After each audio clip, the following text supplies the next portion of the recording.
Assalamu alaikum. I want to testify that we have one God and His name is Allah.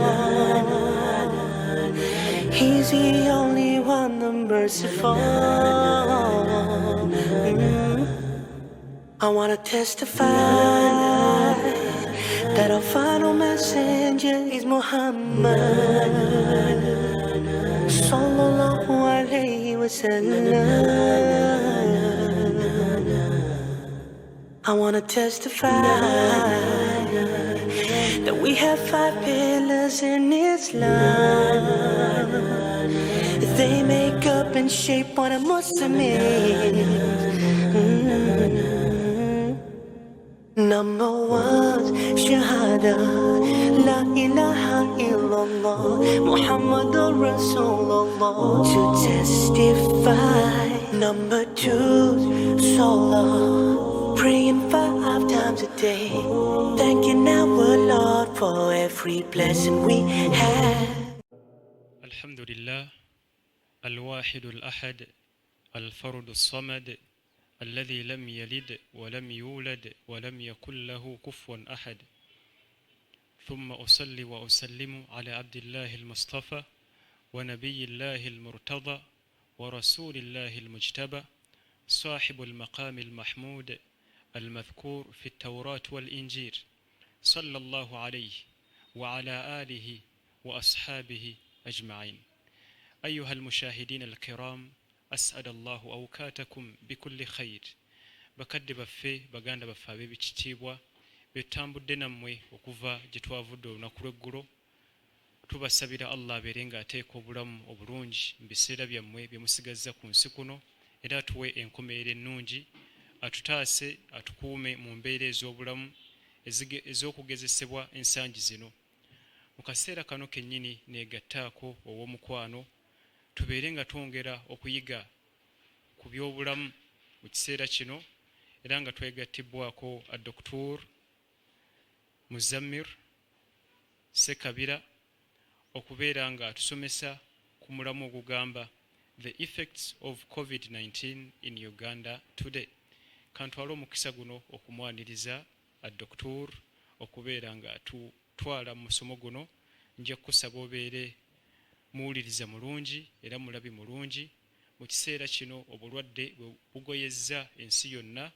Beera munnamukisa okubeera ng'oteeka mu nkola ebigenda okubeera nga biyigirizibwa olunaku olwaleero. Dr. Sebo, tukwaliriza mu kifo kino Sebo. Barakallahu fikum. Inna alhamdulillah nahmaduhu jalla wa ala wa nasta'inuhu wa nastaghfiruhu wa nastahdihi. أشهد أن لا إله إلا الله وحده لا شريك له وأشهد أن حبيبنا ومولانا محمد صلى الله عليه وسلم عبده ورسوله.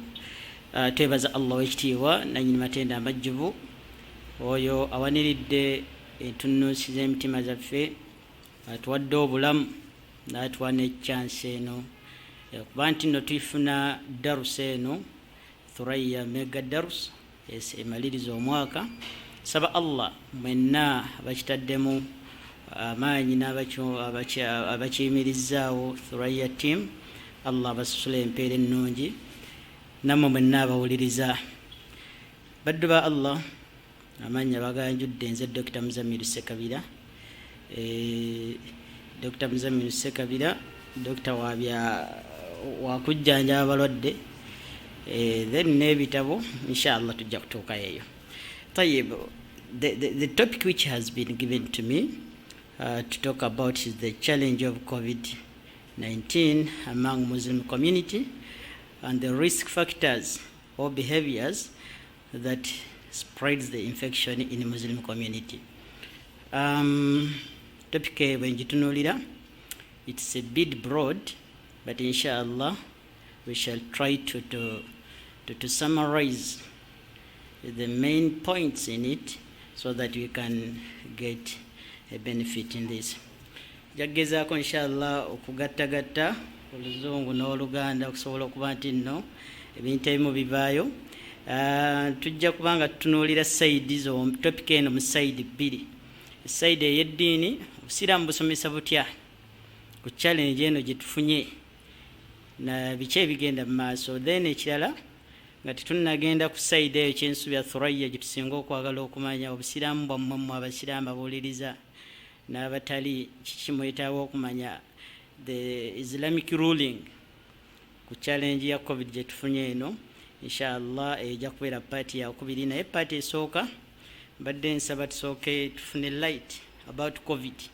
Yeye ki COVID-19 tusobole tubabe biki ebimukwatako ebitonotono era nkakasa bulungi abasinga byonna mubimanyi.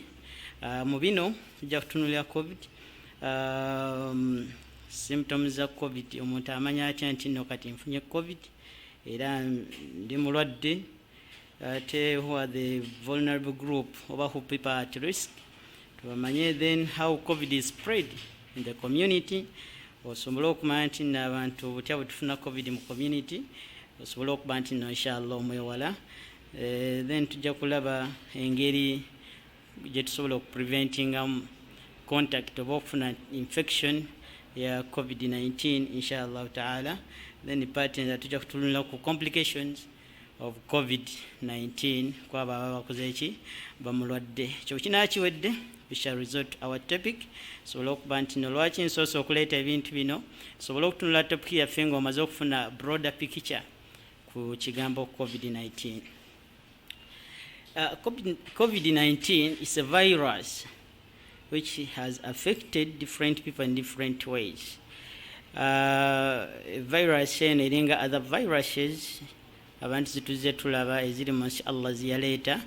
Kimba mumanya nti nago gonna amagye ga Allah subhanahu wa ta'ala agasindika eri abantu okusobola okuba nti no beebuulirira n'ekyo Allah kyaba abawadde, obanga bujeemu ne babeera nga bakyusaamu ne bavaako. So COVID is like other viruses. We have seen very many viruses erupting in Uganda. Pandemics nyingi muzirabye, tulabye ku Ebola, tulabye ku Cholera and others. HIV is the talk of the day. Naye COVID mutuufu yezze nga ate yo yanjawulo nnyo kuba it's a worldwide issue. Tekiri ku pandemic eno emazeewo ensi yonna n'amawanga amanene getwalisuubidde nti nno gakirimaanyi. Allah subhanahu wa ta'ala yabateekamu ejje lye libayita COVID-19. Kakati COVID eno affecting abantu mu different ways. You find that people will develop mild to moderate illnesses. Abamu they recover even nga tebalwadde without hospitalization. Ne balwala COVID n'atuuka n'okuwona nga tamanyi nti nno mulwadde waki wa COVID. Sheikh nsubira wano wali sterile mask nsobola ogisaako katono wansi for the akati kyemulina okusooka okumanya nti nno tulina abantu bituyita asymptomatic patients. Asymptomatic patients be bantu abalina akawuka ka COVID naye nga ate tebalina symptoms. Akawuka bakayina nga tebalina symptoms oba nga balina mild symptoms. Oluusi abamu bayinza okusubira nti naye na bwensenyiga oba common cold yeti nga ate alina COVID-19. That takes about 80% of the population abalwadde abalina COVID-19 nga bali asymptomatic. Then symptomatic patients, those who see signs and symptoms, banafuna symptoms of COVID, taking like 20%. Among that 20%, oyinza okusanga wano mu Uganda, 2% of them, they always die of COVID. So Allah asaasire bonna abafudde COVID, basonyiwe byonna ebyo abasobako, naffe abatannamulwala. Saba Allah tutaase tutumulwala n'abalwadde bonna abasuuse ya Rabbi. Allahumma amin. Then kakati omusiraamu wali agadde okumanya oba awuliriza wenna, the most common symptoms abantu zibasinga okulabirako COVID eziri very common. They are actually ngassate eziri very common. One, people tend to get high grade fevers from nowhere. Omuntu nafuna grade fevers, agenda okufuna temperature nga ali mu 38 and above. Temperature zeyongera kulinnya zituuka ne 40 degrees Celsius. Then abantu abamu ne bafuna they tend to get dry cough, ekifuba ekyo ekiri dry. Then abantu abamu era bafuna okukoowa, tiredness, nabeera nga akoowa, ngawulira talina maanyi, akolola, nafuna fevers. Kati abantu abasinga tusubira nti ndabika nafunyemu ekifuba, n'ogenda niwejjanjaba. Challenge tulina nti abantu tulina self medication, just go to the pharmacy n'ogulayo bampeyo obudagala bw'ekifuba ne panado, then you tend to go with that. Naye nga tomanyi Allah ayinza okusaasira n'obanga ate munnaye wejjanjabye n'osobola okuba nti oteredde, n'otereera n'otafunira ddala bulwadde bukutwala ne mu ddwaliro. Naye symptoms ziringa 30 nyingi omuntu zoyinza okulabirako COVID. Zonna ngenda za outlining. Whenever you see those symptoms, don't minimize the condition, take it as a serious. Kubanga kati COVID-19 watuuse mu Uganda, it's a very big issue to worry about. Wano COVID nga yakatuuka, I remember by then I was in Makkah, byatandika ebya COVID nga akyali China. Kati bwayingira Makkah tufuna amawulire nti mu Makkah tufunyemu a COVID case. Okay, I tried to rush back to Uganda to be inquatirayo, I can't miss. But what I'm trying to drive at, when I reached here in Uganda, nasanga abantu nga bya COVID bawulira bigambo babiwulira buwulizi. But after 5 days prior my return, after my return, COVID nayingira Uganda. Era mwabiwulira ebyaliwo nga abantu bajereza bujerejesa COVID affecting abazungu abo n'Abarabu. Abantu nawulira abaga nti Africans COVID cannot affect us. Ebigambo bingi byayogerwa, we have had immunity, emibiri gyaffe migumu n'ebirala. Please, I think that is no longer a slogan here in Uganda. Tokyagamba nti no kati tulina immunity nene tusobola kufuna COVID. Naye Allah yalatta sente nga tannabeera wamaanyi. Naye right now, even when you go to health centers and hospitals, the numbers are alarming, overwhelming. Nyingi nnyo abantu abafunye COVID. So fenga Muslim community mulina okubeera vigilant okuba nti nomumanya COVID aluma atya, biki boolabira naki kyoteekedde okukola. Other symptoms zoolabireko COVID, oyinza okufuna headache, n'ofuna throbbing headache, omutwe ne gukuluma from nowhere, olwa gukuluma, n'ofuna arches and pain, omubiri gwonna n'ofuna nakanyamanga, buli kapaati ku mubiri kakuluma. Yesterday I got a suspected COVID-19 in my facility. Era omulwadde namusindikiddewo agende mulaga akole COVID test. Okay? Naye yazaga dokita mpulira omutwe gunnuma, gubudde mu bbanga, mpulira mubiri gwonna buli kapaati k'omubiri kannuma. Ne ngamba ogenda okukebera fevers nga ali mu 40 degrees. I tried to reduce the fevers by giving diclofenac IM, naye at the end of it ngenda okukola fevers zigana okukola ki okukka. Za same kali zituuka mu 38 nzida mu shooting after 30 minutes zingira 40.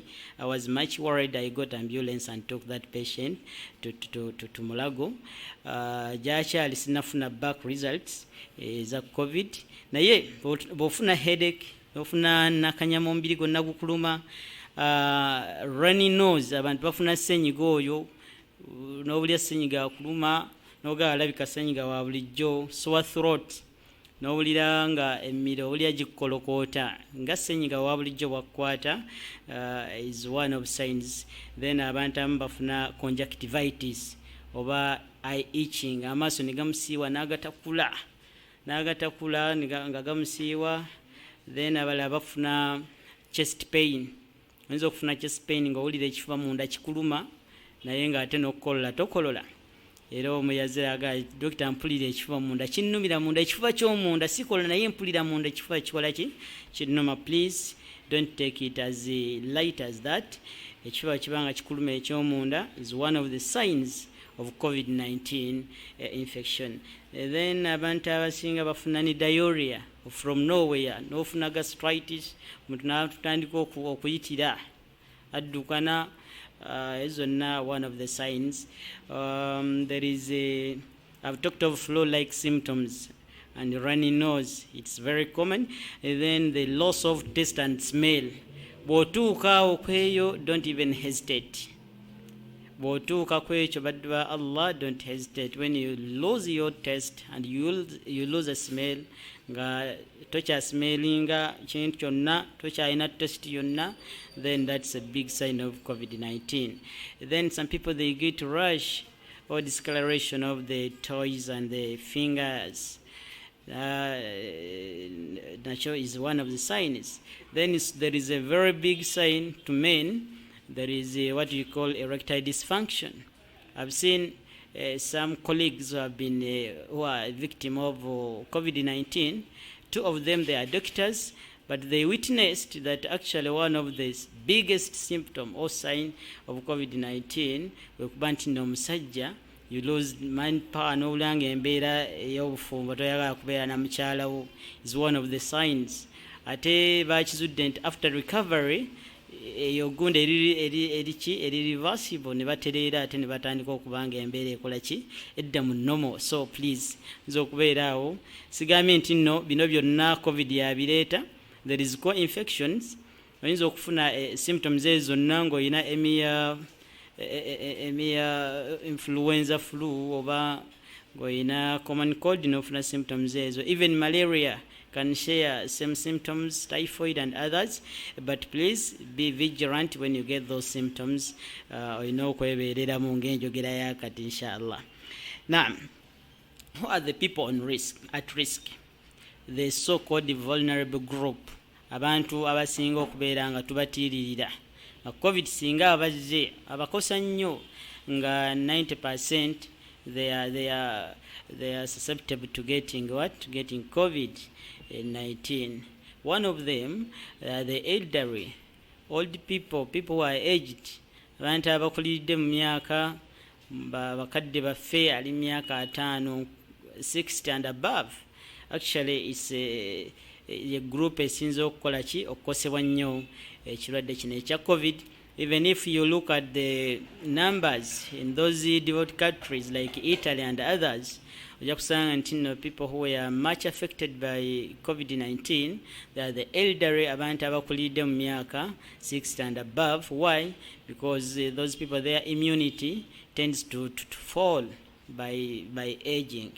Another group of people who are at risk, people with pre-existing medical conditions like hypertension, pressure, high blood pressure, people who known with diabetes or diabetes mellitus, abantu abalina sukali, hyperglycemia, bonna bakosebwa kyenkanyi, people with heart problem, chronic heart diseases, abantu abalina cancer patients, they also tend to be vulnerable in getting COVID-19. Then people with lung diseases like COPD, that is chronic obstructive pulmonary disease, of which it has main of them. We have chronic bronchitis.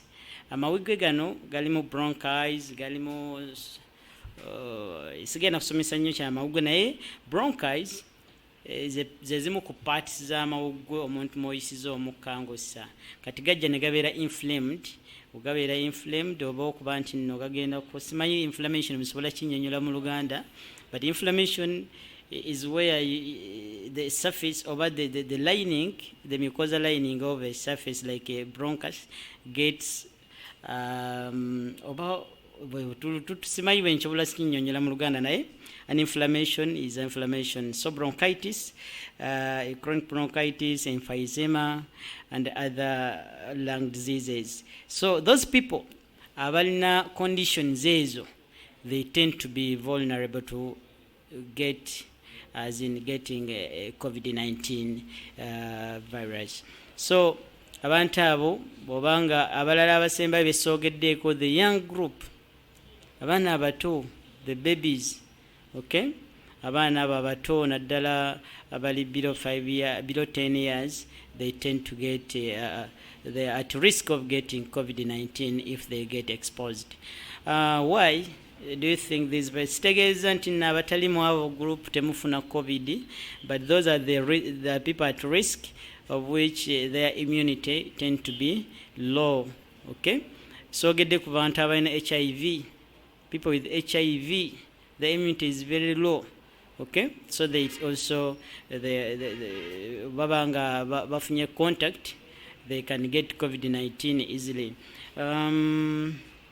N'abalala endwadde zonna eziri chronic zonna zirowalenga. However, n'abantu fenna kubenga oli mubuuka era ntunulira abavuuka abangi, people they still believe in Uganda nti nayo covid italiyo, and they are taking it as a political issue. Please members, I urge you Muslim community, covid is real, covid kills. I've seen my colleagues, I've seen people die of covid. Obanga tonnalaba ku mulwadde afa covid, you may think it's not there. It's not political, it's real. Tusaba Allah taase ekirwadde ekyo. I've seen my relatives, I've seen patients nga bafa covid tubaziise nkakasa nammwe eyo. You have seen some, we have buried some. Saba Allah abasaasire abasonyiwe ebyabasobako. Then we have to know, Sheikh Nsuba, tulina okumanya how this covid spread in the community. Okay, I know the Minister of Health have come out to sensitize people. You know how it is spread, but since we are on Thurayya media, then you have to sensitize our Muslim community who are listening to us that COVID, how does it spread? Or ayinza atya okusaasaanya COVID mu bantu? COVID is transmitted by people who are carrying a virus. Omuntu atalina virus tasobola carrying ki, tasobola transmitting a COVID. So the transmitting agent is we people ourselves.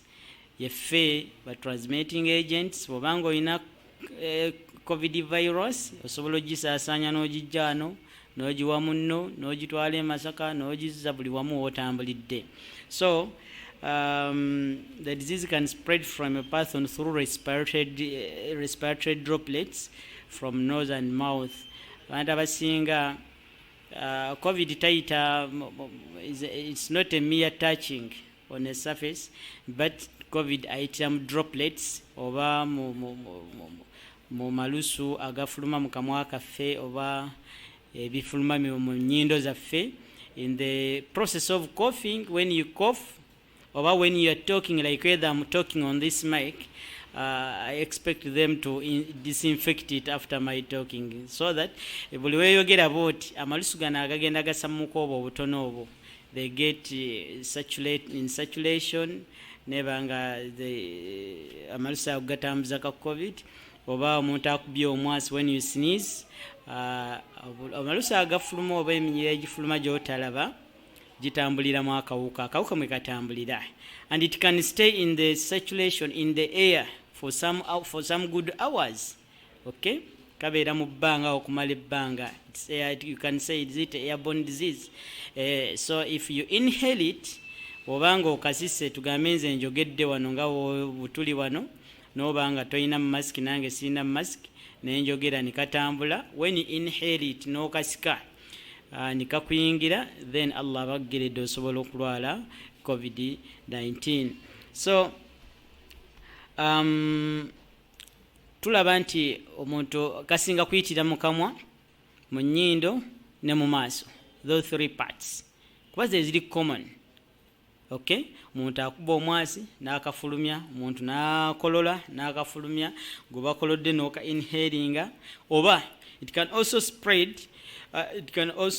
spread by akawuka oyinza okatuuka ku surface, kasobola okubeera ku surface for some good days, oba any object. Kati bw'okateekako munno najja n'akwata ku object eyo oba ku surface eyo, then n'akwata mu maaso oba n'akwata ku oba mu nnyindo ng'akafuna, bw'ati bw'agenda n'ashaking omuntu mu ngalo nga yakakutteko nga naye amuwa, bw'oti katambulira ku high speed. Okay, so droplets can persist for some time on objects and surfaces.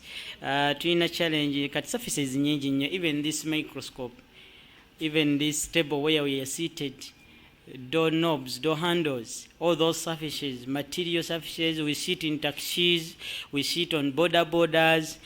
Well, not all those are surfaces. If that virus or COVID-19 get in contact with that surface, can stay there for some good time, then you come and also pick it there. Nojja n'okalonda wootya kabanga kalinga ku surface wenjogeredde n'enkalekawo saturation wano naye nojja n'otuulawo n'okwatawo ne kagendera mu ngalo zo oba n'okainhalinga olwo omaze okukafuna badde ba Allah. Okay? So ebyo tujja kulaba engeri tugenda okuba nti nno tukyewalamu.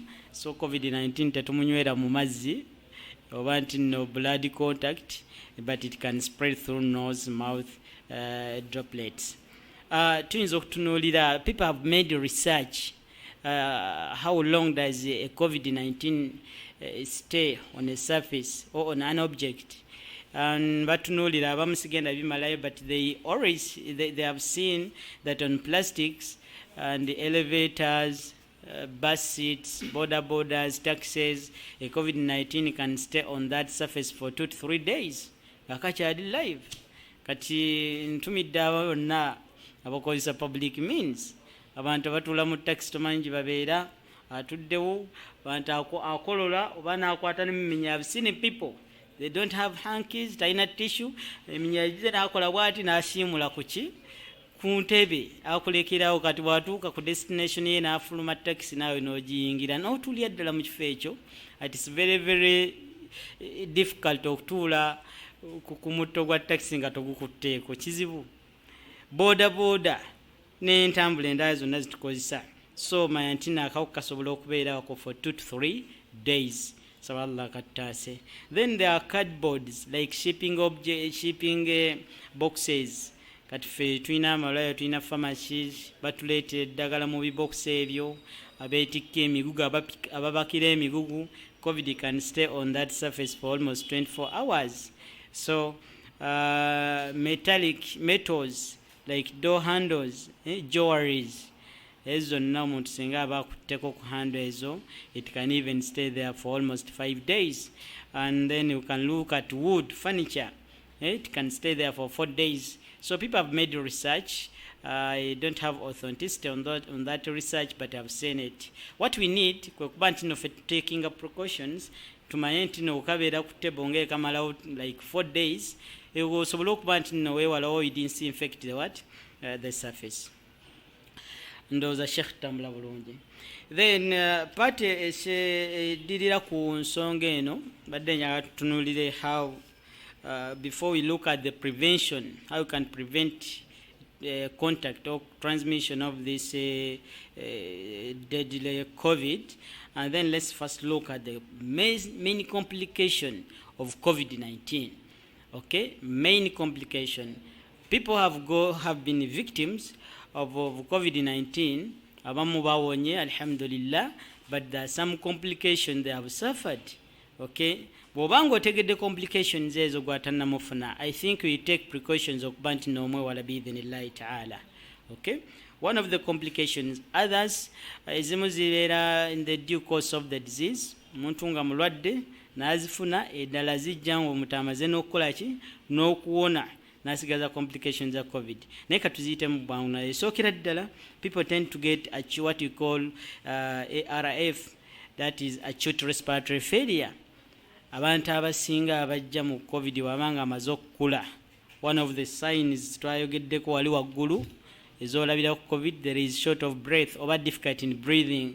Omuntu n'owulira ng'okussa omukka tossa bulungi, omukka gutandisa okuba nti nno gukendeera. But by Allah is one of the complication of COVID-19. Kuba akawuka kano okamala okuyingira, if you inhale it, ne kayingira mu kamwa, mu nnyindo oba mu kamwa ne kagetinga contact with the saliva, katandika ebiseera ebisinga kugoomira amalusu ago, ko bwe kagenda tekagenda mu lubuto.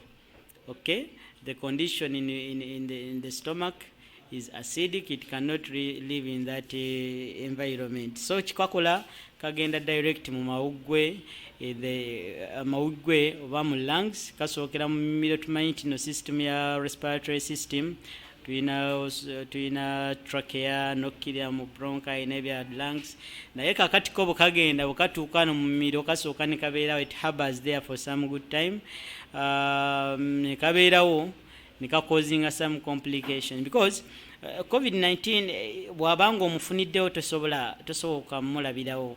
It can take incubation period of almost 14 days. Those are 2 weeks. In 14 days, in most cases, you have to see symptoms. Some appear at 5 to 6 days. Ngomaze okufuna akalwadde in 5 days ofuna those symptoms ezisooka fevers, kukolola, headache, tiredness, aches and pains ezotero zifuna in the first 6 days. But within 14 days, omuntu tuba tumaze okukakasa nti nayina ki ayina COVID era kyova olaba in quarantine areas tukuteeka mu quarantine we give you a period of 14 days okukakasa nti no you don't have those symptoms. So some of the complications zekakuleetera okamala okuyingira kakuleetera sore throat n'owulira enkala okukolokoota olinga ayina ekifuba nikatambulako katambula at high speed nikagenda mu bronchis nikagenda mu mawuggwe nikabanga katandika okwonoona amawuggwe okakwonoona amawuggwe kitegeeza there is cut off of oxygen supply oxygen saturation ajja kuba nti nno oxygen tatambula bulungi mu mawuggwe. So at the end of it you get difficulty in what? In breathing. Bw'ofuna difficulty in breathing n'owulyanga okussa ombuka otandise kubaka mubake era abantu abasinga abajja mu ddwaliro nga they are in that stage nga mu butuufu n'okussa wallahi akaluubirira ogenda okupima saturation ye SPO2 nga saturation saturating below 80 that person naba nga ate yeetaaga much attention okumuteekako oxygen n'ebirala. So kaleeta obulwadde onoofuna obuzibu mu kussa. Then it can cause pneumonia kuba bukagenda mu mawuggwe ogeti kwonoona amawuggwe ago omuntu abasinga era kati bwogenda mu malwaliro any person with the bronchopneumonia or lobar pneumonia is a COVID case is suspicious of having COVID. So we have to take precaution tumujjeko omusaayi bagukebere akole CT scan. Nina mukwano gwange Dr. Chikomeko Sharif ali mu radiology department Mulago Hospital yagikulira naye mashallah yasinga okunkolera CT scan z'abalwadde abo naye yaŋŋambye nti no these days all CT zakola eza chest asanga almost 60% of people they are infiltrated with what? With the COVID virus. So omuntu oyo afuna that acute respiratory syndrome. Then endala complication abantu zibasinga okufuna they tend to get pneumonia, they tend to get stress. We have what you call anxiety disorders. Omuntu okuli obulize nti nno yafunye COVID ne bamugamba nti nno olina COVID mwenna mukimanyi buli omu waali ampuliriza n'ofuna amawole nti olina COVID sheekhi wange ne bagamba nti olina COVID ekisooka kya byonna stress z'olwona okukutta nga tonaana kufa COVID kitegereke kiringa take flashback nga sirimu yakajja in 90s and 80s ng'omuntu okulya nti nno ayina sirimu stigma yokka mu community ekola ki emutta kubanga abantu batandika omusonga mawulino gundi ayina sirimu stress yokka naawe essaawa eno nze kati nempulira nti nyina sirimu kati gwe n'ogamba nti olina sirimu oyinza ogamba nti leero kakati ngenda kufa kyekiddako. But people have got other illnesses ziri more severe than even HIV. Okay, nga bawangadde. So kyekuleetera ebirwadde bino ebiviral kuba HIV is also a viral infection bikuleetera that anxiety over that fear in you know nti olabira ddala nga mu butuufu kendwadde COVID kati ekiddako ngenda kufa naye ekyo is one of the complication. Anxiety disorder, it causes you panic in you n'olabira ddala nga n'emmere ekulema n'okogga n'oggwawo yet when you have COVID you need good feeding, okay, so that you maintain the immunity high. Then tulina stress induced hypertension. Abantu bafuna ne pressure olwa COVID n'ompima pressure nga eri waggulu naye nga tali non hypertensive, okay, naye olw'okutya okwo asobola okufuna pressure. There is stress induced hyperglycemia. Abantu bafuna seeka sukaali sukali n'opima glucose nga ali waggulu ng'ate tali non diabetic. So ezo zonna complications za covid. Complication is an impotence. Abantu abasajja atuuka ekiseera nga mutuufu embeera y'obufumbo tekyamutambulira bulungi olwa complications za covid. Erectile dysfunction nga takyakola okutuusa lwawona. Then there is another very serious complication, that is depression. Depression is a killer disease, a killer condition. Muntu nabeera mu bweraliikirivu kwegamba n'alaba ng'ensi yonna ekomye, covid amututte. Ezo zonna complications za covid nga tonnatuuka kuseera eryeraliikirira n'okweraliikiriza ab'eŋŋanda n'ab'emikwano. Please ogenda ku banka taking precautions tunalaba waggulu okwewala okufuna ekirwadde kya covid. There is septic shock. Septic shock, the fever ezolabye nga hypering fever ziri waggulu. Ezo zonna complications za covid. Shock n'ozirika n'okuzirika omuntu olw'okuba nti nno olina high fevers and what have you. Then ekirala, there is acute kidney injury. Acute kidney injury, I've seen it in hospitals. Those people, they tend to get acute kidney injury. And then ekisemberayo ddala ffenna kye tumanyi, it is poverty. Bannaye omuntu yenna yalwadde ku bulwadde bwa covid ekyayinza okuweereza obujulizi. Muyinza n'okutunda ekibanja ewamwe basobole okujjanjaba covid. Covid is very expensive. Even the government cannot sustain its people to treat that covid. Okay? I mean, it can, but it's very, very expensive. When you go to Mulago, the numbers are alarming. Very many. Tesobola kyovola bateekawo other centers. Ntebe n'amalwaliro amalala kati even private hospitals, IHK case n'amalala bagaweereza ki? Bagaweereza license okuba nti no they admit covid patients. Naye nyina omulwadde omu yaŋŋambye baamuadmitinga naye yamalawo 60 millions a week ebbiri ziyamala nga ali admitted. It's very much. It's too much. There are some people, I will not mention their name, they have spent more than 80 millions just think about treating a COVID. Abamu Allah n'abagerera ne bafa ate nga tebawonye after spending all that much. So people, COVID is very expensive. Banaye COVID si ssenyiga wa bulijjo. COVID si malaria nti nyinamu ebiri gyange nja kugula kotemu. No. It's a very serious disease which needs a lot of money. Eranze mbuyita bulwadde bw'abagagga. I think time is not on our side. I'll try to finish this part. How do we prevent? How can we prevent COVID infection, COVID-19 infection? These are some of the steps. Remember, I haven't tackled our topic. Our topic, after knowing all this, inshallah, our topic will be simpler and understandable. Then, how can we prevent a COVID-19 infection or transmission? One, singa omuntu yenna amanya nti nno mulwadde yalina osooka otutaasa. Isolation is the best preventive measure. Isolation. Abantu banno baweddembe baviire. Okay? Weekoleko self-quarantine. Beera wekka. Kobeere ng'oli taata ewaka n'omanya nti n'olina COVID.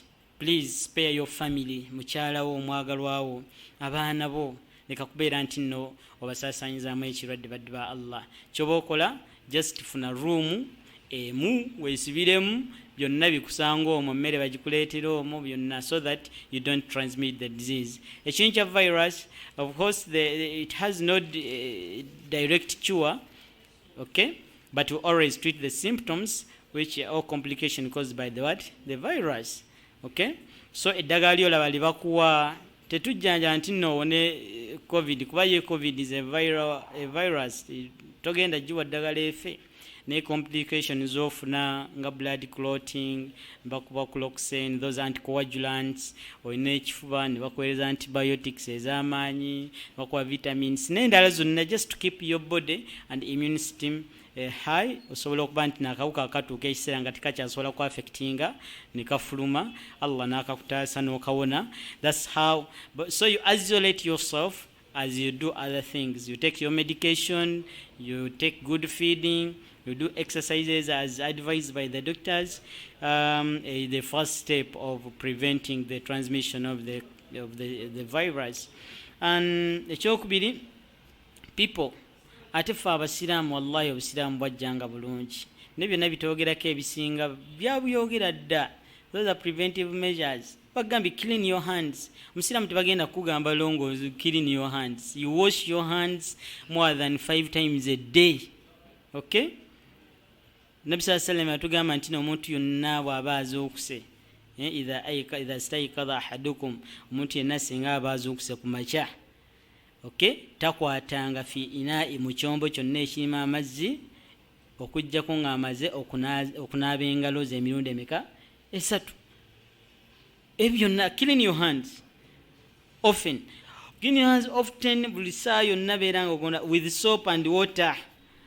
Bobanga tusobodde kufuna sabuni amazzi, you can use this this alcohol based hand rub or sanitizers.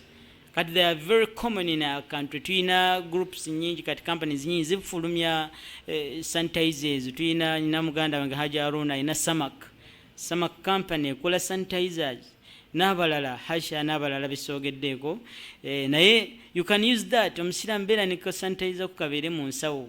When you reach anywhere or kutta awantu, you sanitize also to prevent the infection. Ekirala, maintain what we call a social distance. Get a safer distance from your friends and colleagues, okay? At least 2 to 4 meters. But I never trust anyone with COVID. Nze kati okumanya COVID mmutya ne baby wange mmutya kuba sinze nze kamukwatako ne maama we mmutya era nze buli muntu yenna afuluma ewange n'agenda sigala omutima gwange taleeta COVID ya rabbi. Nze ne wemba nvudde mu ddwaliro because for us ate tu meeting abantu bangi oluva bwe nti mu ddwaliro ne ntuuka ewaka. I don't even enter do anything. Engoye zonna nzireka bweru mala kunaaba okuyingira mu ki okukwata ku mwana wange. Why? Simanyi empitidde. I don't know how safe I am. Kubanga ba doctors bangi nnyo baganda baffe bambi balwadde COVID. Seriously, abamu bafudde COVID. So, maintain a social distance.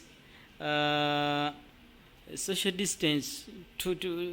Abantu abasinga katuwangala mu community abantu bangi.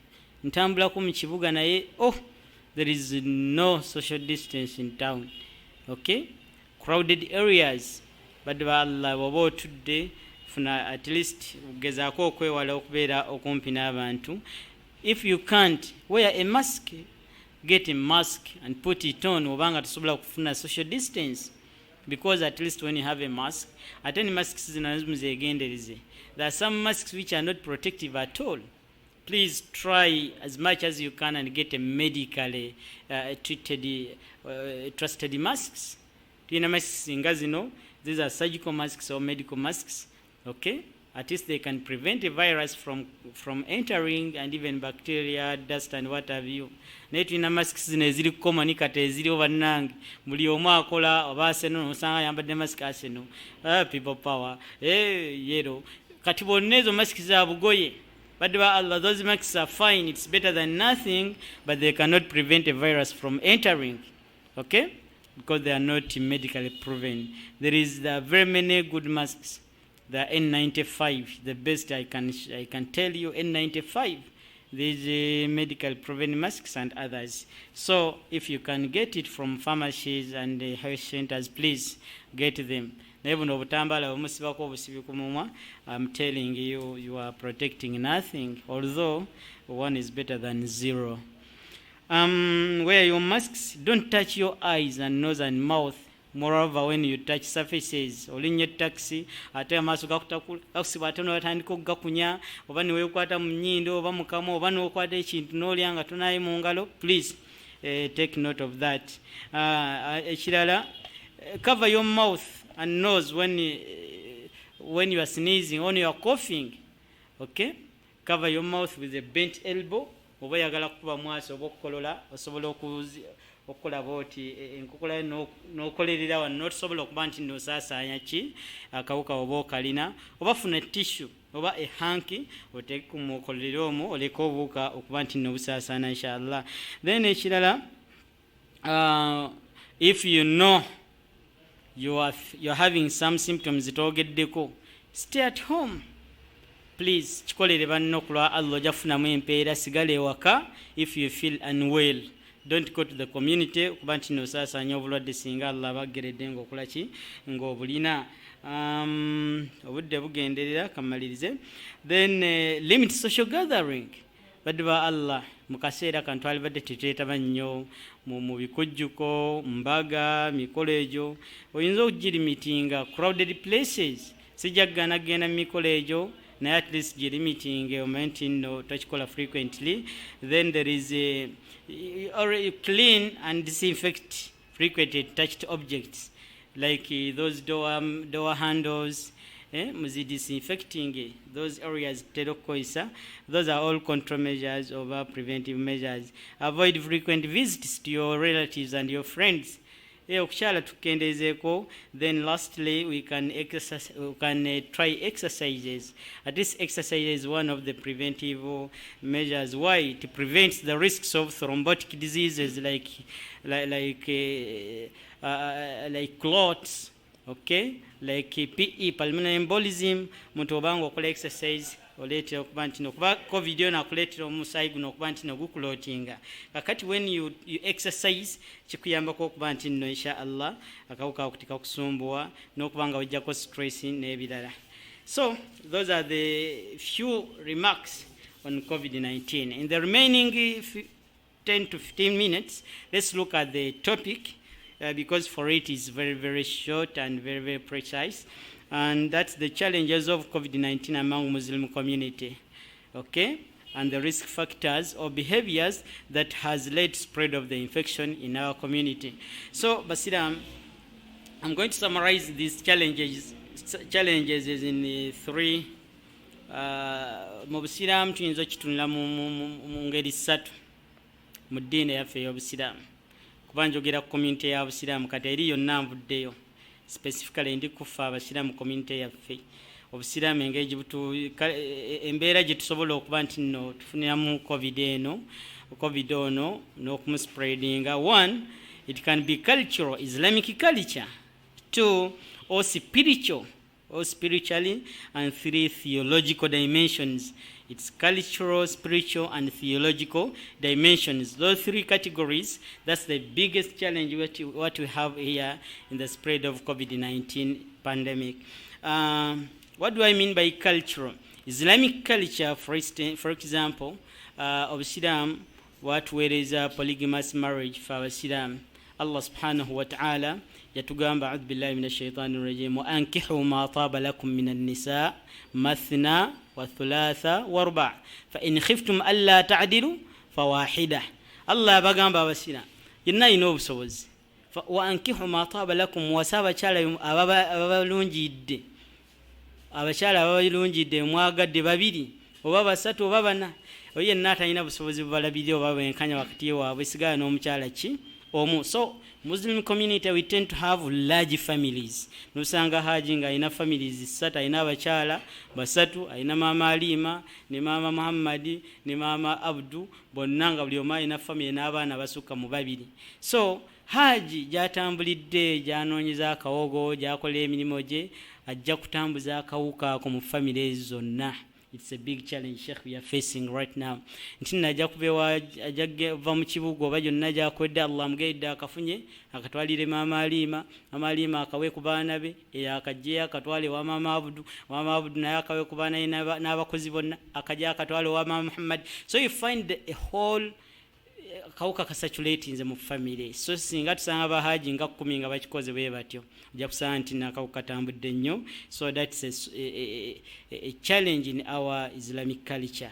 Two, spiritual yenzikirizo fa abasiramu gye tulina muli gye tufiiringa ate nga wallahi yeddini gye tulina etunula mu mutima. Waliwo ebintu byogana kino tusobola butakikola olw'okwagala obusiramu n'okwagala Allah akole ki akusiime, but at the end of it nga you are transmitting COVID infection. Ekyokulabirako handshaking, okay, handshaking, omuntu okusanga musiramu nno n'omuwengalo. In other genders they even tend to hug nga bosina byakwata mwana naye n'ahagi nga n'amuwa n'ekifuba n'amunywegera. But by Allah those are all transmission areas okuba nti no tutambuza akawuka ako. naye byonna tetubikola nti nno kinaye tubikola lwa busiraamu. Biriko hadithi entuufu eziraga ekyo. Ekyokulabiko hadithi nabbi saa sallam yagamba mu hadithi emu, idha lakiya almuslim akhahu almuslim fa akhadha biyadihi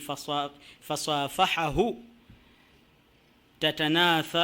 tanatharat khatayahuma min bayna asabi'ihima kama yatanatharu waraqi ash-shajari bishita. Yo hadithi entuufu eri mu sahih. Agamba nabbi saa sallam nti omusiraamu singa sinkana musiraamu munne fataswafaha, ne beekwata mu ngalo ne babuuzaganya. Nabbi saa sallam agamba nti nno tatanatharat khatayahuma, Allah abajjako amadhambi gaabwe gakunkumuka okubavaako amadhambi gaabwe bombi, kama tatanatharu waraqi ash-shaja, nga bwolaba emiti, ebikola by'emiti ebikunkumuka okuva ku muti fi waqti shita, mu biseera by'ekyeya. So ekyo omuntu bwakiwulira hadithi agamba waya amadhambi nina mangi, okusanga obusanzi abdu ne muwa salaamu ne mukwata mu ngalo. Ekyokubiri hadithi endala, nabbi saa sallam yagamba nti ma min muslimaini yaltaqiya fayatasafaha illa ghafara Allahu lahuma qabla an yaftariqa aw illa ghufira lahuma qabla an yaftariqa. Nabbi saa sallam nti abasiraamu biti basobola kusinkana ne beekwata mu ngalo ne babuuzaganya okujjako bagenda okwawukana nga Allah bonna abasonyiye. So kati spiritually omuntu bw'ofiiringa ekyo ogamba waayi sobola kufiirwa mpeera zino. Endala spiritual tulina ye tawakkul. Omuntu tulina embeera egamba nti nno mu busiraamu Allah alina kiyatteerawo attawakkul ala Allah, kubeera nga twesigamira Allah mu mbeera zonna.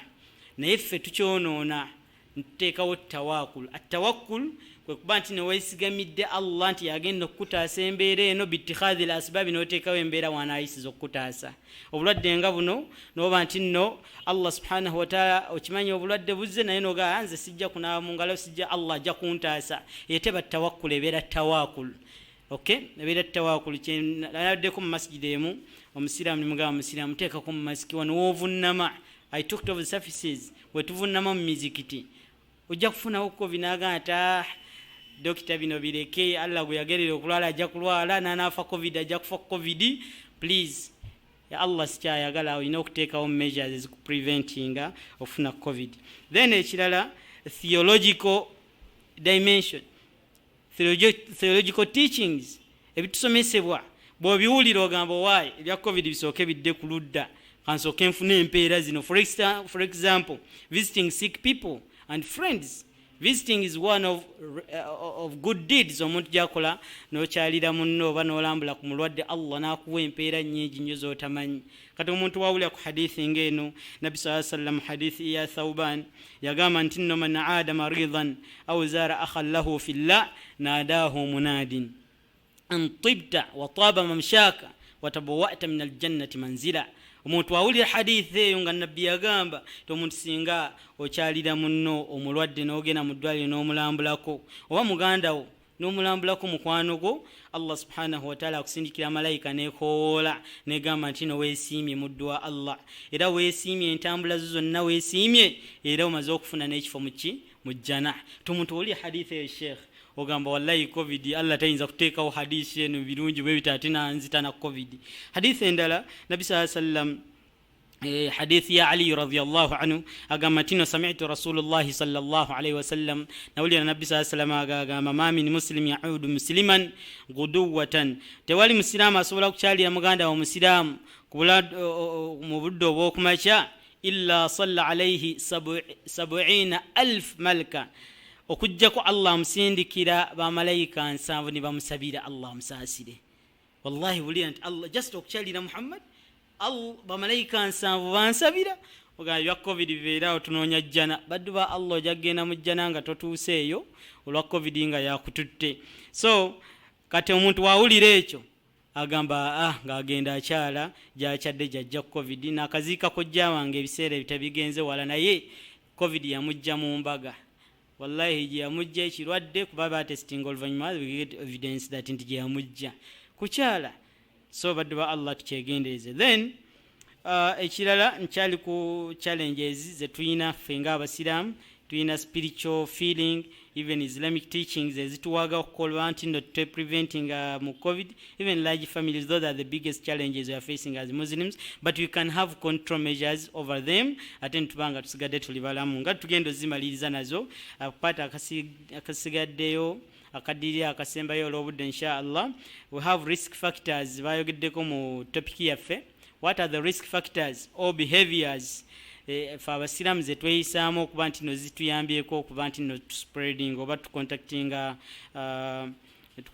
ki coronavirus. Baddu ba Allah muzo have already mentioned some prior.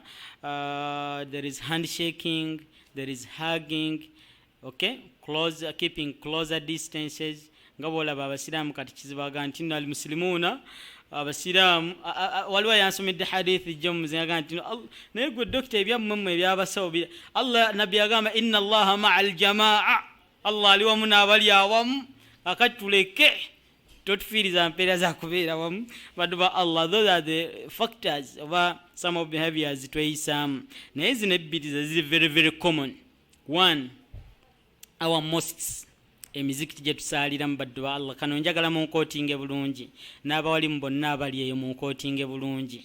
Wallahi ku mbeera ya COVID nze nga bwe njiraba n'embeera gyatambulamu kyali badde kiri beta, munkootinge bulungi, kyali badde kiri beta singa kyekibaamu khayiri n'amaslaha.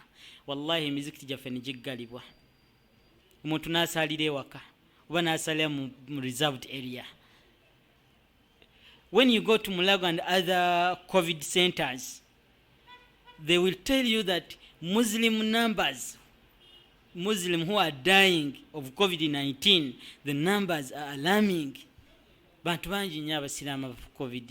Baddu ba Allah tebamunywera mu mazzi, tumufunira mu bifo gye tuwangaala, naye nga tukimanyi nti emizikiti kyekifo ekisinga otukuŋŋaanya nga ffe abasiraamu ne tubeerawo ntwogera ebituluma n'osangawo mikwano gyo ne musinkana n'ebirala, naye tufuniddeyo COVID nnyo.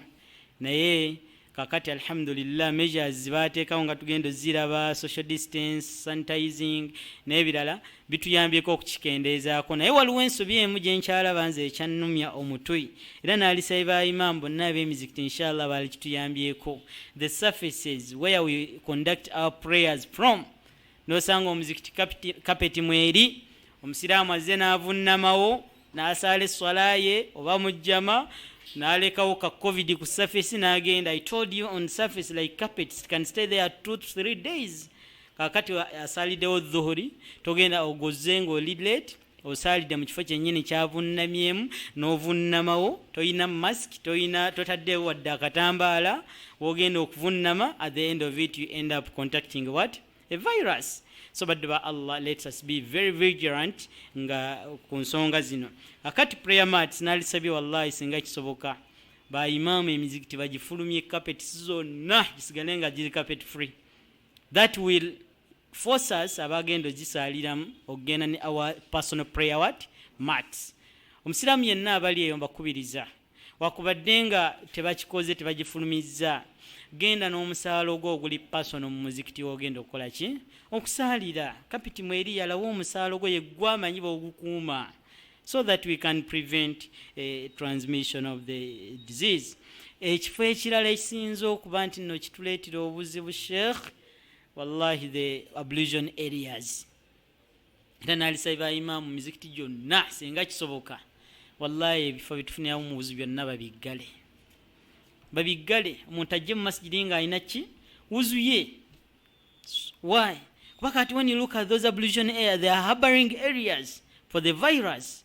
Tunuulira obudomola butukozesa mu toilet oba butaapu bwe tusumulula, handles za toilets, ogulawo yingira, n'agulawo n'ayingira, oli ajja kukwata ku hando ng'alina virus agirekeko, naawe ojja ogikwateko, ogende okwate kadomola ofune wuzo ogirekeko, ogende mu masjidi. Kati n'oli ajja akwata akadomola ke wakutteko kuliko virus ateeke.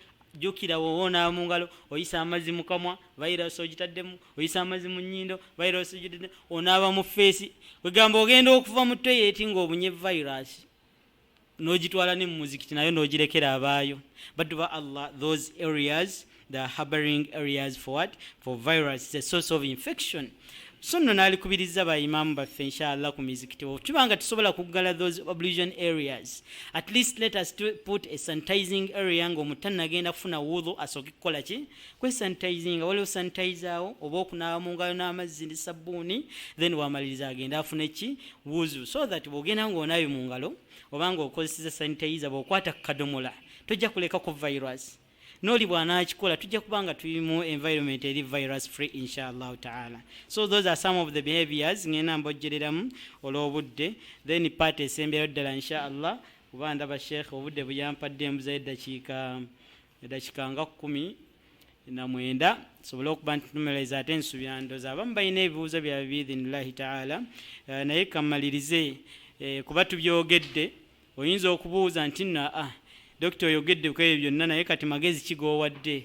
How can we help Muslim community to prevent the spread of COVID-19, being it a challenge in our community setting?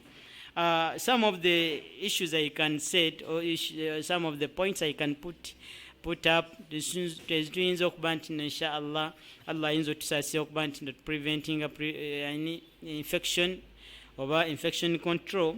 I'm going to outline them agenda in much details. One, first of all, kidde eri bashekhi bonna ba imam ne ba religious leaders okuba nti no basensitizinga abasiraamu.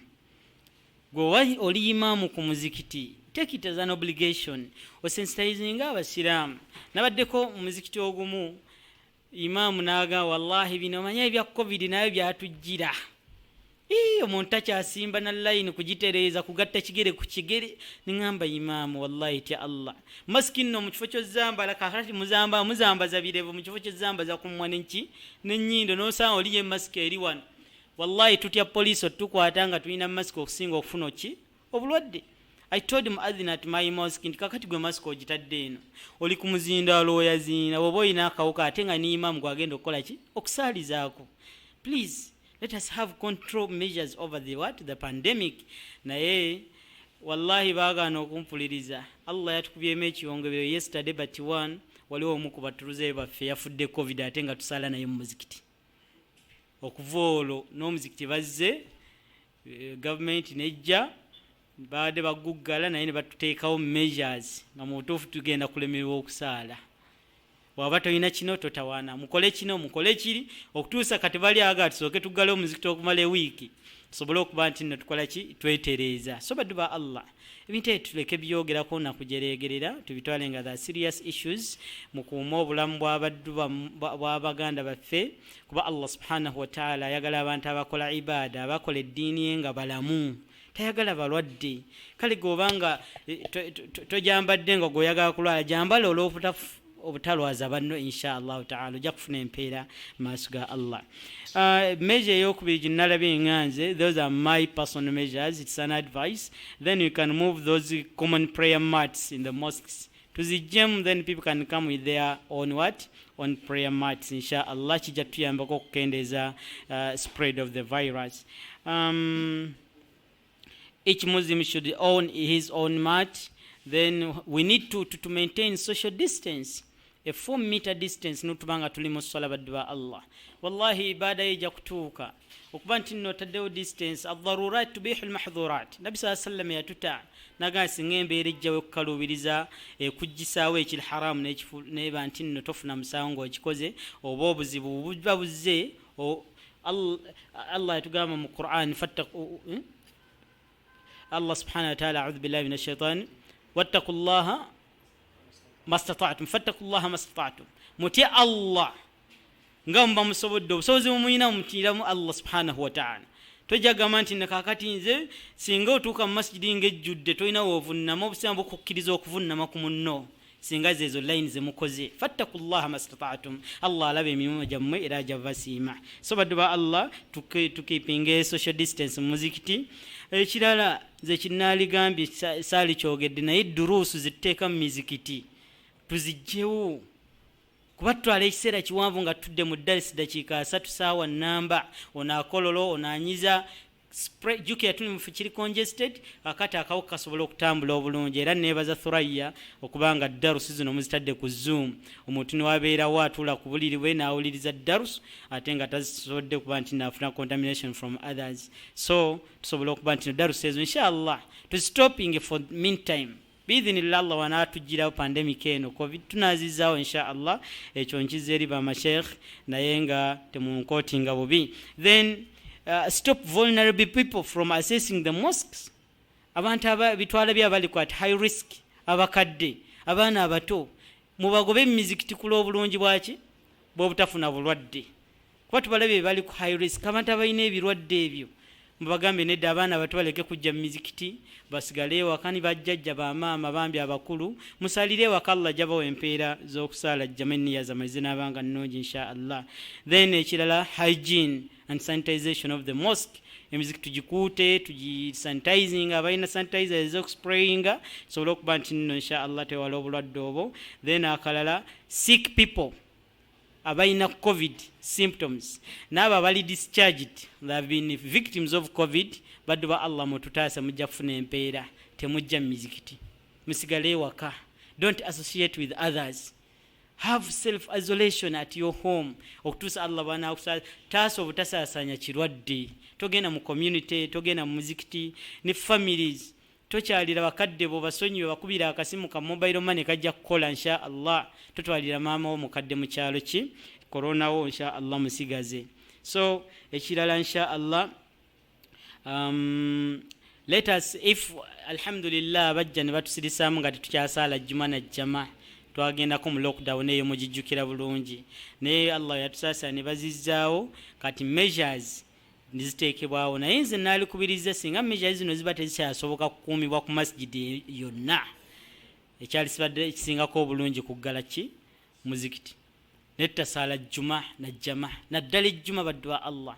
Nze ntunulira ejjuma ze tusaala tewali social distance, abantu babeera bangi, masks abamu kati tebazambala. So baddu ba Allah tubeerenga ebyo tubituukiza inshallah. Then ekirala kituyinza okutunulanga muzimu community of stopping spread of the virus, let us take care with our ablution areas at the mosques. Ebiyigwa bitufuniramu wuzu ku mizikiti, baddu ba Allah ba imam nabo nabali responsible kwebyo tubeerenga tubitunuulira with care, sanitize all the time, or you can even close them if you see it's the best option. You can put sanitizers nga tebannagenda abantu kufuna wudu osobola okuba nti not preventing ekintu ekyo ekyokufuna covid. Ekidirira ekisemba inshallah, Muslims let us exercise regularly, okay, do home based exercises, kola duyiro n'abantu bomukyalawo abaana bo mudduke mukole exercise zijja kubayambako kuba omubiri guno gwetaaga nga guli active okuba nti nno omusayi gutambula bulungi. Nobanga olina covid tagenda kubeera nga kukosa complications ezo twayogeddeko. Pozi n'ekisemberayo ddala, let us do home remedies baddu ba Allah. Waliwo abantu ababeera ewaka. What do I mean by home remedies? Ebintu byetulya tubitunule feeding, tunulira kunywa amata gokka galimu kakaawa, nze njagala kachayi kala kalimu spices zino na zino baddu ba Allah. Waliwo some home remedies olina okukola which are very beneficial okuba nti preventing infection ya covid, like take hot water often, nywa amazzi agabugumu oba agokya. Bino ebinnyogo ga fridge muziyina mashallah mwagula, naye ze esonyiwe mu kaseera kano kubanga covid eno wamala okutuuka mu miro gino that cold environment it harbors the what, the virus, okay. Naye buli onywa amazzi nga gwokya gabeera nga virus etesobola ku withstanding that environment. Amazzi ago at least 3 times a day, in the morning take tea, in the afternoon, even at night before going to sleep. Ate tonywa amazzi meereri, you can take a tea with other, oteekamu ku nnimu, okay, kamuliramu ennimu oba ofumba ennimu ne jinga oba gimuyita ki entangawuuzi inshallah binywe biidhinillahi taala bijja kukuyambako, okay. We have vitamin C, it's very good, we need it. Fruits, mulye fruits eziri rich in vitamin C and ascorbic acid, okay. Emiyembe, michungwa n'ebirala inshallah mubiriire ddala. Obanga tosobodde ojja kutuuka ekiseera ng'olina kulya vitamin C empeke tuzikuwe nga tulaba ekirwadde kikoze eki kikuyitiriddeko. Vitamin D, zinc n'ebirala era bw'ogenda mu malwaliro tuba treatinga byebye tubawa jakuwa zinc, IV, vitamin C, tukuteekeko antibiotics ne anticoagulants, we just prevent the symptoms of or complications of COVID-19. Then good feeding, lya bulungi badwala, okulya obulungi sikugula nnyama ku mudaala. Okay, lya ebintu ebizaamu amaanyi ebiboostinga immune system yo, lya ku greens eziriire ddala, fruits, they are rich in those micronutrients, omubiri guzeetawo okuba nti no immune system ebeera hard. Lastly, let us do steam bath. Okay, let us steam ourselves. Steaming, tulina kakati akadabitero okugaba mu pharmacies nga menthol plus oba dragon balm or dragon liquid. Kakwate fumba amazzi gateeke mu baafu, kateekemu weebikkiremu, kasobole okuba nti nno kakuyingira, kazibukule emisuwa gyonna n'emimiro, insha allahu taala. Oba oliawo allah jattaasa ekirwadde kino. Ngezezzaako okufunzafunza, ndowooza insha allah bawuliriza musobodde okubaako kyemufunamu biidhinillahi taala ekikwatagana ne challenges ngaffe Muslim community zitufuna olwa COVID-19 spread and effect. Insha allahu taala saba allah abasiime era ekyo n'ekisobye, saba allah atusonyiwe. Mwebale nnyo okuwuliza. Barakallahu li wa lakum wa lisaa'iril muslimin. Naam, assalamu alaikum wa rahmatullahi wa barakatuhu. Wa alaikum assalam. Abadde Dr. Sekabira ng'atu temera ekirwadde ekya COVID-19 mu ggwanga lyattu Uganda, n'agenda maaso n'atumenyeramenyera ngaffe abasiraamu COVID-19 tumwesambe tutya era tubeere nga tumujjanjaba tutya okubeera nga tatutuukako. Tumusiima mukadde waffe mukwano gwange Dr. MUZAMIR SEKABIRA, tumusabira Allah abeere nga amusiima okuweereza kwakoze eri umma eno. Naffe n'ababadde balaba puroguramu eno tubasaba tubeere nga tugenda mu maaso n'okuteeka mu nkola ebintu bannange si bya muzannyo, mpozi ng'olinda bimala ettuuka mu makaago ewuwo olyoka okakase, naye nga tuziise bakadde baffe mikwano gyaffe mingi olw'ekirwadde kino mu ggwanga lyaffe lino Uganda, si mu nsi ez'ebweru. Tusaba Allah abeere nga atutaasa atuggyirawo hadhihi lwaba. Ketufuneyo ebibuuzo nga 2 byokka olwakadde ku nsonga eno. Nja kusaba muganda wange mwannyinaze Salma Abubakar obeere ng'oteekako akazindaalo ko tuwulirize ekibuuzo kyo insha allahu taala. Assalamu alaikum wa rahmatullahi wa barakatuh. Wa alaikum assalam wa rahmatullahi wa barakatuh. Barakallahu fika ya Sheikh Dr. MUZAMIR. Second, mbadde mbuuza, there is a new disease that was discovered that it's COVID-19, but it's more infectious than the current COVID-19. So I would like to know whether it's having the same symptoms and the same signs. And another thing, I would like to recommend my fellow listeners about steaming, the one you've said, that you can still also use the pink salt. It's called Himalayan. Yeah, it's Himalayan salt. I don't know whether you can find it in Uganda. That's what I can recommend. But mostly, I would like to know more about the new COVID-19 that is more infectious than the COVID-19. I heard that it was also discovered in South Africa. Naam, ekibuuzo kya mwannyinaze Salma kiwulikise era nga Dr. agenda kwongera okulambulula ku nsonga eyo inshallah. Wali ekibuuzo ekirala? Ketufuneyo ekibuuzo ekirala nga kiva ewa muganda waffe Matovu Omar. Inshallah nja kusaba oteeka omuzindaalo gwo tukuwuliriza essaawa zino. Assalamu alaikum wa rahmatullahi wa barakatuh. Wa alaikum assalam wa rahmatullahi wa barakatuh. Batugambye someone who visits a toy, for example, in a diarrhea, which is also sign of COVID. Then ekyokubiri, sanitizers zirimu alcohol denants. Obusiraamu kiramulako butya? Alaikum. Naam. Salawatullahi wa barakatuh. ketufuneyo ekisemberayo ddala nga kiva ewa Sudais sunna beera ng'oteekako omuzindaalo gwo tukuwulirize insha Allah.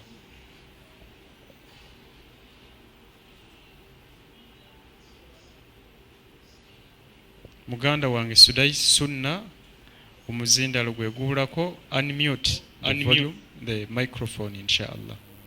Assalamu alaikum wa rahmatullahi wa barakatuh. Wa alaikum assalam wa rahmatullahi wa barakatuh. Zamzam usikweza shekhi wakieleza tawalla kutukia rabbi. Nje n'ekibuuzo kirinayo kyemwasooka nakyo tusooka kwebaza abakadde baffe abali ku masjidi Hidaya FM ebembeera gye bataddewo okulaba nga wewala ekirwadde ekyo.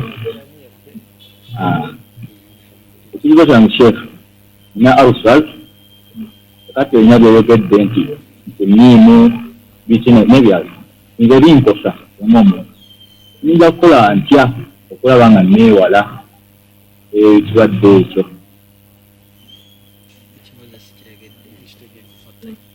Kitegeerekese ekibuuzo mukadde waffe insha Allah ketubeere nga twanukula ebibuuzo bino tujja kulaba ebirala binaaba bisinzeewo insha Allahu taala. Kibuuzo ekisoose kibadde kya Salima ng'agamba ku COVID omupya. Barakallahu fikum wa jazakumullahu khair. Twebaza nnyo bakadde baffe bwenna abawuliriza Masjidi Hidaya kitemu batumidde mashallah tabarakallah mwekuumira ddala COVID kubanga munnange eyinza otulemesa okusaala jama n'ejjuma zaffe. Saba Allah gitutaase era atuwonye ffenna abalwadde n'abatali atutaase. Twebaza nnyo mwenna ababuuzizza n'abalala abakyabuuza. Salima abuuzizza ekibuuzo asoose n'abuuza ekibuuzo ekikwata ku the new COVID-19 variant. Eyo ke kamu ku virus empya eyakazuulibwa. It has been yakazuulibwa mu England oba mu UK. Even in South Africa, there are allegations that it has been discovered there. Naye kyenyinza okuddamu Salima, what I think so far a collection of evidence suggests that the new strain has no significant or substantial increase in the transmission and or causing a severe disease or hospitalization than the current COVID-19. Allah tase corona ekipya oba it's a variant of corona si kawuka kalala nti kazze but ebeera strain oba ebeera variant ya corona COVID-19 ebe emeruse bumeruse okuva mu Real Mother. Naye tibannafuna evidence ya kyo nti nno oba kirina new symptoms ekireeta oba nti kyo kiri yes babyogedde nti it's very severe, it spreads at very high rate than even the current COVID-19. I have no evidence on that, but inshallah since it's newly as in kyakazuulibwa tusaba Allah kitutaasa tekispreading wadde tutuukako. Naye tujja kwongera okuba nti nno tubeera vigilant singa kiba kizze Allah tutaase tubeere nga tukyewala. Naye katonda tetunnatunulira kigenda kujja leka ekiro kyo tusooke tukinogeredde ddala insha Allah oba oliawo nakyo kinaatuukira nga tetubeere affected. Barakallahu fikum. Then endala compliment gyawaddeeyo steaming abalagidde that is it which salt. I've not had it very well. Inshallah those who can get it, please you can use it. You try all the home remedies, all means of preventing the infection or treating it inshallah. Barakallahu fikum. Ekisembeyo agambye ayina lusaazi naye waliwo okubiri abaddaani okubiri sokono wa lusaazi. Okay. Agambye ayina lusaazi ate tumugambye okukozesa enniimu anaakikola atya okwejjanjaba obulwadde buno n'okubwegemesa okubeera nga tebumutuukako kubanga zimukosa ate bwazikozesa. Barakallahu fikum wa jazakallahu khair. People with ulcer disease, PUD, peptic ulcer diseases, will not go deep. Sigenda genda nnyo mukadde wange mukunnyonnyola asa bukyabwe tusobola kikwasaganya naye The only thing I can tell you tetukozesa nniimu yokka. Okay? That hot water, garlic n'ebirala, you can use them. Obanga enniimu ekuyisawo, you can use other means. Inshallah ta'ala, vitamin C ali mu bintu bingi nnyo, tali mu nniimu yokka. Michungwa n'ebirala yinza okubanga ekookya, naye michungwa sisuubira nti nagyo gikookya. N'amazzi ameereere nga gabuguma mu kifo ky'okunywa amazzi agannyogoga aga fridge, let us have warm water oba amazzi aga chai tunywe. Oba olya inshallah Allah ajattaasa ekirwadde ekyo. Then for treating, you treat ulcer disease. Tuleke kwesiba ku ulcer. Ulcer is treatable and curable. Genda mu ddwaliro inshallah bakujjanja obulwadde bwa ulcer buwone. Ekyo nako kankayiseewo, ulcer ziwona. Amalwaliro ba doctors basobola okuprescribing the medication ne bakujjanja era n'otereera. Barakallahu fikum. Nje kusaba mukadde waffe muganda wange Dr. MUZAMIR Sekabira okubeera ng'awumbawumba ng'awa ku bawuliriza baffe n'abalabi baffe ennamba ye y'essimu bayinza okwagala okufuna ebisingawo ku byasomesezza.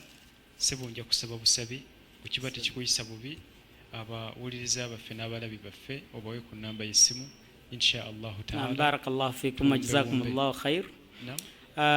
Neyanziza nnyo bakadde baffe abawuliriza mwenna abatutte ekiseera nemuteekako data wammwe ne babanga muwuliriza program zino. Saba Allah subhanahu wa ta'ala abasiime era abongere kyemwagala. Pozi kyebansabye ekisooka kya byonna nze gyempangaalira kitemu we wali health facility yange. It is called MSEC Health Center. Eddwaliro weriri awo mu Kitemu wennyini Masaka Road mu Kitemu.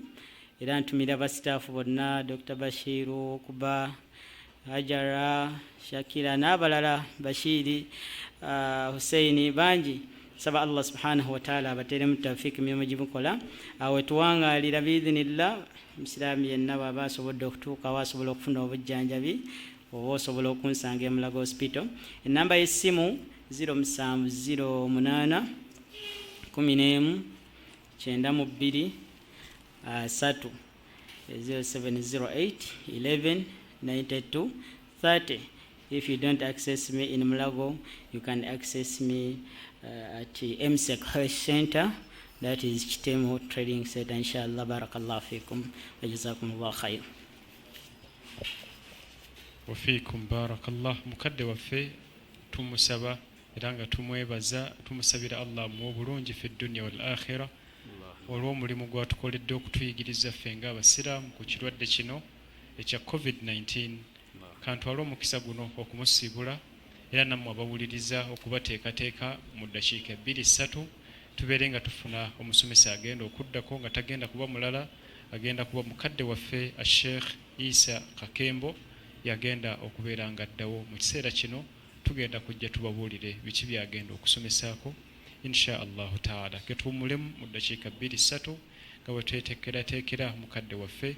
Wassalamu alaikum wa rahmatullahi wa barakatuh. Alaykum assalam wa rahmatullahi. Assalamu alaikum. I want to testify that we have one God and His name is Allah. He's the only one, the merciful. I want to testify that our final messenger is Muhammad sallallahu alayhi wa sallam. I want to testify that we have 5 pillars in Islam. They make up and shape what a Muslim is. Number 1, Shahada, La ilaha illallah, Muhammadur Rasulullah. To testify. Number 2, Salah, praying 5 times a day, thanking our Lord for every blessing we have. Assalamu alaikum. I want to testify that we have one God and His name is Allah. He's the only one, the mercy.